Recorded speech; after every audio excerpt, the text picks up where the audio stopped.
ثابت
نخونه البخونه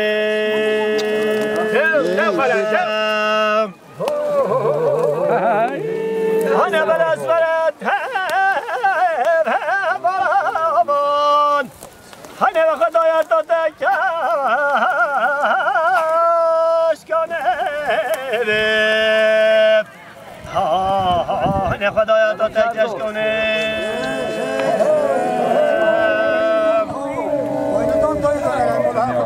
أنا قد كاسة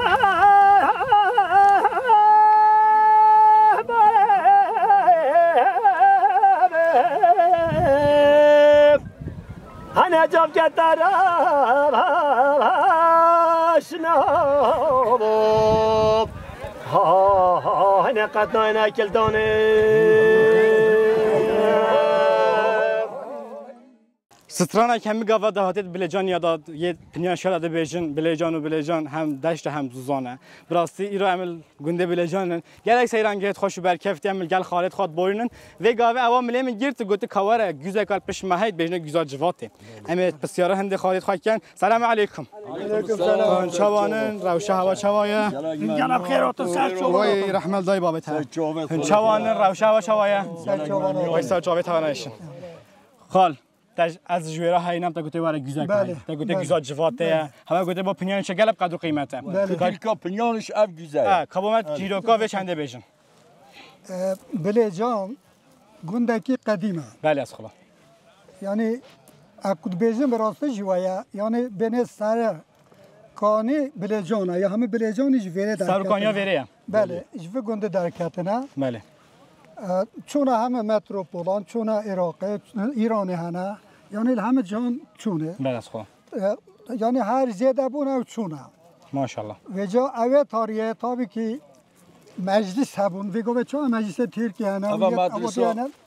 و سا اوادی بود بره داجی پنیانش یعنی به منطقه حتی گذرش و واندرانجی داخل زمان ملک تیاریجی ملک بخ روی داخل همه تاتنه ویره بنوه گوزید گوتنه و گوزه جواته ماشاءالله بله ویره جمعیان چه قرار حل گرته بنوانجی آغات وانجی تاتن ملت جی تاتن همه تاتن لره قرارت خوالیرت حل گرتن کانه ده هنگه هو صابو عشیرت بو بره شرط کردن گل عشیرت دیتر طالانت کدت برن یعنی جرام سرهنده بو لره قرارت حل گرتن صلح و صلاحات اکبو و یا تشتکی گلک مهم با تاتنه لره و قرار بنفی گوزه حل گرتن یعنی اف گوزه بلکی جی 500 سال ها بیتن یعنی گوزه کی کونه تمامت یا اف سال زمستان قریایه اف گوزه تملی کفتیا قریایه اواد لره قرار تل گرتن اف قرار نجی دانه بو معرف بو پنیانشت همیه معرفانه جانشه چیوش که منطقه گذرش و خوبه یعنی همه قرارlar تل گرتن اف جیران المجید بره وی او ملیهنه او جی نیروی نه ام جیرانته کی نزدیک کن و گره بفروان بله حتی اوان جی وره تعقیب کردن همیا قرارت خوابم و گوزه تل گرتن جهاز دعوت اتوانجی تاتن وره افغاندان همه تاتن وره گووندت خواد گرتن 6-7 گنده جماعت بون بله اگه گووند گرتن سر گووند بینه گووند اکوتو همان زور دنگ اوجی زوستانه گله بوبانه که آوین با اون ساعت دنگ آوینه خواهش ناچید بله بله دهاته تواز وصای بود از زوستانه بون اکثری 6-7 بیکو زاوا پیک ود کردن دعوت بون بله عرف عادت حقیقتا عرف عادت بردا یعنی گلک خواهش بون گلک خبر رابونو دونشتناوان ایک بو یعنی ایکی تشتگوتو با قرار و تلگرد بار که او قرارت مجلس تلگرد شبتی وانا گچرلی نبون یعنی هم قدر قرارت مهم به گوزه تلگردن او گوزه جی اف ساله قری او چند ساله جونزدانم خلا اما بسیاره که دیشته کن بله کنم او سو ایک ساله هنهاتی نوی گندو خوب جواتی بله راست خوشکت ما دایکت ما بچکت خواه نمی اف جاره هات نویری aynı o ya سو ایک ساله بین هجی یعنی 9 تا 5 هج بی خالی که نوی گندجی هن تات نویر هوا جواتت کروانی نه یعنی ام بحث تاریخ کی گل زونا کن بس ساله بین هجی و پاجی کریه ما پاجاتینه بله ام پاجاتینه ماشاءالله پشت اینکه مثلا اف مزگفت ما هیا اف جیره او مزگفت جی نیوشکانا گنده همیه یا اکوی زانن استرانجی پید بین بلیجان بینه بلیجان چهار تاقه تاقه اوه ملی هیا هنر بینن بله کوی هیا تاقه جی بینه جیر یارده هم شولاتیه بله او دو تاقه جی اول قارشما او جی سه یک جی اول پشما چهار تاقه هر تاقه جوانه جی چهار اجاقه ماشاءالله یعنی واسه نه گاو جیل جل مرگه و گوره و وانه و واسه هر کس اجاقه خوانی هستید او خزانید سخی یعنی بله واسه اولی تره دکا ها بحثه مزگفت کر رابم چند سر مزگفت اما رابم چند سر مزگفت کرم امی تاتین ویره و چه مزگفت هایی ببینیم که مزگفت هیچ چیه کرم کن فرمو